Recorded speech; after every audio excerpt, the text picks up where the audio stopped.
आज हम लोग सीखने वाले हैं कि जो प्लास्टिक रूम कूलर आता है उसकी वायरिंग किस प्रकार से किया जाता है। आज हमारे स्टूडेंट को लोगों को भी बताएंगे कि यदि आप कहीं पर जाते हैं और आपकी प्लास्टिक की बॉडी वाला कूलर आपको मिलता है या तो कोई भी दुनिया का कूलर आपको मिलता है तो किस प्रकार से आप उसकी मतलब वायरिंग करेंगे, संपूर्ण वायरिंग किस प्रकार से किया जाएगा, सब कुछ यहाँ पर जानने वाले हैं। जैसा कि आप देखेंगे यहाँ पर इसका फ्यूज का पूरा प्लेट हमने बाहर निकाल दिया है और कूलर के अंदर जो जो जितने भी तार लगे होते हैं सब यहाँ पर आपको बाहर दिखाई दे रहे हैं। ठीक है, तो यदि आप लोग भी कहीं जाते हैं तो अगर आपको वायरिंग करने के लिए आ जाए तो आप निश्चिंत होकर के कूलर की वायरिंग कर सकते हैं, क्योंकि आप जानते हैं कि इसके अंदर कुल कितनी मोटर लगती है, 3 मोटर लगती है। एक स्विंग मोटर लगता है, एक पंप मोटर लगता है, दूसरा फैन मोटर लगता है, जो कि मेन मोटर होता है जो कि हवा को क्या करता है, फेंकता है। पंप मोटर का काम होता है ट्रे से पानी को उठाना और स्विंग मोटर का काम होता है आगे जो एक ग्रिल लगी होती है इसको क्या करना, मूवमेंट करवाना। ठीक है, अभी कहां लगे होते, तीनों सारे मोटर कहां लगे होंगे, अंदर लगे होंगे। ठीक है, तो देखिए अब इसके अंदर की साइड में आ जाएंगे तो देखिए अब नीचे की साइड में आपको क्या दिख जाएगा, पंप मोटर। ये वाटर क्या है, पंप मोटर है जो कि पानी के अंदर होगा। वाटर पंप मोटर, नाम ही इसका समझ में आ रहा कि वाटर पंप मोटर, तो कहीं ना कहीं ये पानी के अंदर होगा। अब इसके तारे निकल के जा रहे हैं तो यहां से आप देखेंगे ऐसे तार होकर के हमारा बाहर की साइड में निकल रहा है। तो ये जो तार है ना आपके किसके हो जाएंगे, वाटर पंप मोटर के। कितने तार है इसके, 2 तार है। चलिए इसको हम बाहर की साइड में ले लेते हैं और इसके बाद देखेंगे मेन मोटर है।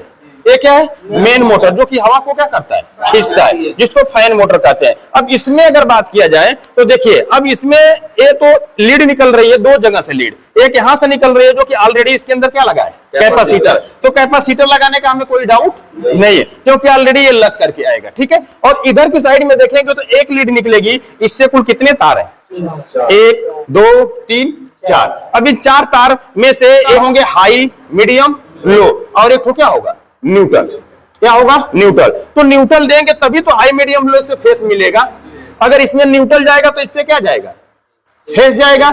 इससे न्यूट्रल जाएगा तो इससे क्या जाएगा, फेस। इससे न्यूट्रल तो इससे फेस जाएगा। समझ रहे ना, तो एक से न्यूट्रल मिल जाएगा, एक से फेस मिल जाएगा। ठीक है, तो फेस न्यूट्रल तो सबका कॉमन होता है और फेस हाई से, लो से, मीडियम से क्या मिल जाएगा, फेस मिल जाएगा। ठीक है, तो इससे कितने तार निकल के आ रहे हैं, 4 तार। अब इन 4 तार में क्लियर हमें ये करना है कि कौन सा न्यूट्रल का, कौन सा न्यूट्रल का। अगर न्यूट्रल का क्लियर कर लेंगे तभी तो फेस देंगे तो ये चलेगा। तो हमें उसको हम आगे भी बताएंगे कैसे कर लेंगे। वैसे तो हमें इसका याद है तो हम आपको टेस्ट करके बता देते हैं किस प्रकार से आप क्लियर करेंगे। ठीक है, तो ये किसके तार हो गए, मोटर के। कितने तार, 4 तार। एक लीड से 4 तार और एक लीड से 2 तार। तो 2 तार में तो ऑलरेडी पहले क्या लगा है, कैपेसिटर। अब ये कैपेसिटर कितने का लगता है, इसके अंदर देख लेते हैं 4 से 6 का। तो ये कितने का लगा है, 4 MFD का लगा है। अब यहां पर देखेंगे इसकी स्विंग मोटर लगी है। देखिए यहां पर देखेंगे इसकी क्या है, स्विंग मोटर है, जो कि यहां पर इसका पॉइंट लगा हुआ है। स्विंग मोटर यहां पर है और यहां पर देखेंगे तो इसके 2 तार दिखाई दे रहे हैं। कितने तार, 2 तार। देख रहे हैं ना, दोनों येलो येलो के कलर किसके हैं, स्विंग मोटर के, जो कि 2 तार आपको दिखा रहे हैं। ये स्विंग मोटर के आगे जो लगी है ग्रिल है। जब ये चलता है तो धीरे धीरे ऐसे ऐसे क्या करता है, घूमता है, स्विंग करता है, जिससे ग्रिल भी ऐसे ऐसे घूमती है। और जब ग्रिल भी घूमती है तो हवा का डायरेक्शन भी आगे की साइड में चेंज हो जाता है। ठीक है, तो चलिए इस सारे वायरों को हम बाहर की साइड में निकाल लेते हैं। निकालिए।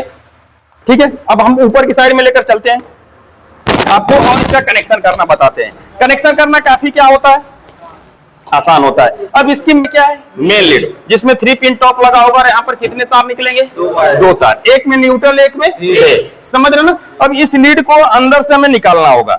अंदर से क्या करना है, निकालना। तो देखिए यहाँ पर कट बना है, यहाँ पर क्या बना है, कट बना है। तो अब इसी जगह से हम वायर को इसके अंदर देखिए निकाल लीजिए। हमने क्या कर दिया, निकाल दिया। और यहां पर हम थोड़ा सा गट्ठी लगा लेंगे कि कोई वायर खींचेगा भी तो निकलेगा नहीं। अच्छे से थोड़ा सा कर लेते हैं। देखिए 1-2 ठो हम अच्छे से, कि कोई खींचे तो वायर निकले ना। देखिए ये तो मेन लीड हो गया। ये क्या, मेन लीड। और येलो कलर के तार किसके हो गए, स्विंग मोटर के। और इसके अंदर जो 4 तार निकलता है फैन मोटर का और 2 तार पंप मोटर के। क्लियर हो गया। अब देखिए अब यहां पर आपको इसकी क्या मिलेगी, स्विच। जब स्विच मिलेगा तो स्विच पे क्या लिखा है, किसका है, स्विंग का। तो इसमें किसका तार जुड़ेगा, स्विंग का। एक किसका है, मेन। मेन लिखा है ना, तो मेन में हाई, मीडियम, लो, ये तो हाई मीडियम लो का हो जाएगा। और एक किसका है? पंप। देखिए पंप लिखा है, ठीक है। अब इसको हम जब ओपन इस प्रकार से करेंगे तो देखिए अब इसके अंदर हमने ऑलरेडी पहले से तीनों स्विचों के स्विच है ना, तो तीनों के क्या कर दिया? शॉर्ट कर दिया है। तीनों को क्या कर दिया है? शॉर्ट कर दिया है, ठीक है। अब यहां से देखेंगे इसमें 2 पॉइंट है, कितने? 2 पॉइंट। तो एक में हमने फेस को यहां पर इन किया, फिर उसी जगह से यहां लेकर गया और उसी जगह से यहां, तो तीनों क्या हो गए? शॉर्ट। अब इसके अंदर जो ये मेन लीड रहेगा, जो क्या रहेगा? Main lead. इसमें से किसी एक तार को चाहे यहां जोड़िए, यहां जोड़िए, यहां कहीं पर भी आप जोड़ देंगे तो सब में फेस पहुंचेगा कि नहीं पहुंचेगा? तो आपकी मर्जी, इसको कहीं पर भी लगा सकते हैं। तो चलिए हम इसको इसी जगह क्या करते हैं? लगा लेते हैं। इसको अच्छे से यहां लपेट देंगे। अब देखिए यही फेस हमारा यहां से यहां पहुंचेगा, यही फेस यहां पहुंचेगा, तो तीनों स्विचों में क्या आ गया? फेस आ गया। क्लियर हो गया ना? अब इसका मेन लीड का एक तार बचा, मेन लीड का एक तार, तो अब ये फेस है तो क्या होगा? न्यूट्रल होगा। अब इसके अंदर कितने उपकरण है? तीन उपकरण। कितने उपकरण? 3 उपकरण। तो तीनों उपकरणों को क्या चाहिए? न्यूट्रल। तो तीनों का एक एक तार में हम क्या जोड़ देंगे? न्यूट्रल जोड़ देंगे, ठीक है। तो देखिए स्विंग के कितने तार है? 2 तार है। इसमें से एक को हम क्या करते हैं? पकड़ लेते हैं। देखिए एक हो गया स्विंग का, दूसरा हमारा एक किसका तार है? पंप मोटर का। तो इसको भी न्यूट्रल चाहिए ना, चलिए हम इसको भी क्या दे देते हैं? न्यूट्रल दे देते हैं। देखिए मेन लीड का तो फेस जुड़ा हुआ है और 2 का न्यूट्रल भी जुड़ा है, किसका? स्विंग मोटर का और पंप मोटर का। अब हमें इसका न्यूट्रल खोज लिया, किसका? मेन मोटर का। अब इसका मेन मोटर का ब्लैक वाला न्यूट्रल है। अब जहां पर इतने सारे न्यूट्रल थे इसी जगह ला करके हमें जोड़ देना है। देखिए ऐसे हमने क्या कर दिया? जोड़ दिया। अब इसके कितने तार? 3 तार। किसके? फैन मोटर के, हाई मीडियम लो। अब यहां पर भी आपको देखेंगे, ध्यान से लिखा होगा, यहां पर लाइन लिखा है ना, यहां पर लाइन है और यहां पर देखेंगे क्या है? 3 है और फिर यहां पर 2 है और यहां पर 1 है, ठीक है। तो यहां पर हाई मीडियम लो, यानी 1 मतलब हाई, 2 मतलब, 3 मतलब लो, ठीक है। तो यहां पर आप क्या कर सकते हैं? जोड़ सकते हैं। तो इन तीनों तारों को किसी में क्या करिए? जोड़ दीजिए। लेके आइए फटाफट, तीनों में हम क्या करते हैं? जोड़ लेते हैं। ऐसे इसके अंदर डालेंगे और इसमें देखिए। अब ध्यान से देखिए, पहले इस मोटर के तार को समझते हैं। किसके तार को? मोटर के। अभी जो तार बचे उनको हम बाद में जोड़ेंगे, पहले मोटर के तार को समझ लेते हैं। देखिए मोटर का लीड निकल रहा है और मेन लीड निकल रहा है। मेन लीड से क्या मिला इसको? न्यूट्रल। और मेन लीड से ए क्या मिला? ए। यहां से यहां कनेक्ट हो गया, ठीक है। अब यहां से जो इसके तार है हाई मीडियम लो, सबको इसके अंदर 1 2 3 तीनों पिनों में कनेक्ट कर दिया, ठीक है। अभी जो तार है किसका है? पंप मोटर का। किसका है? पंप मोटर का। अब पंप मोटर में तो न्यूट्रल मिल चुका है, अब पंप मोटर को क्या चाहिए? फेस चाहिए। अब इसका जो तार होगा, ये क्या लिखा है? देखिए ऊपर पंप लिखा है ना, तो पंप में फेस है और पंप को यहां से क्या मिल जाता है? फेस मिल जाएगा,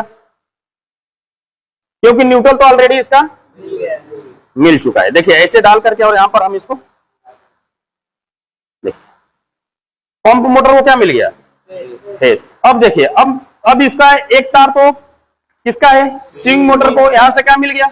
न्यूट्रल। अब इसको क्या चाहिए? फेस। फेस किस माध्यम से कंट्रोल करेंगे? स्विच के माध्यम से। अब यहां से इसको हम छील लेते हैं। देखिए यहां से हम क्या करेंगे? छील लेंगे और इसके एक तार को ले जाकर के कहां? Swing motor. देखिए यहां लिखा होगा, तो स्विंग वाला तार इसके अंदर। अब इसके तार को यहां पर हम ऐसे जोड़ देंगे। ध्यान से देखिएगा, ऐसे तार हमारा क्या है? जुड़ चुका है, ठीक है। अब देखिए एक बार हम वायरिंग आपको फिर से समझा दे रहे हैं। ये मेन लीड है, मेन लीड से 2 तार निकलेंगे, एक ठो न्यूट्रल, एक ठो फेस। इस सबका न्यूट्रल है। एक ठो येलो कलर का तार स्विंग मोटर का, एक ठो ब्राउन कलर का तार पंप मोटर का और ब्लैक कलर का तार मेन मोटर का।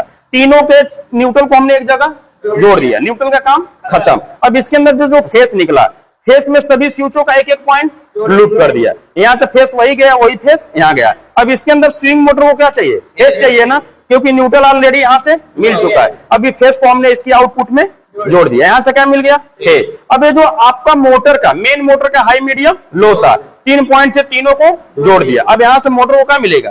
फेस मिल जाएगा। अब यहां से पंप मोटर को न्यूट्रल यहां से मिल गया, यहां से फेस मिल जाएगा। अब इसकी पूरी वायरिंग क्या है?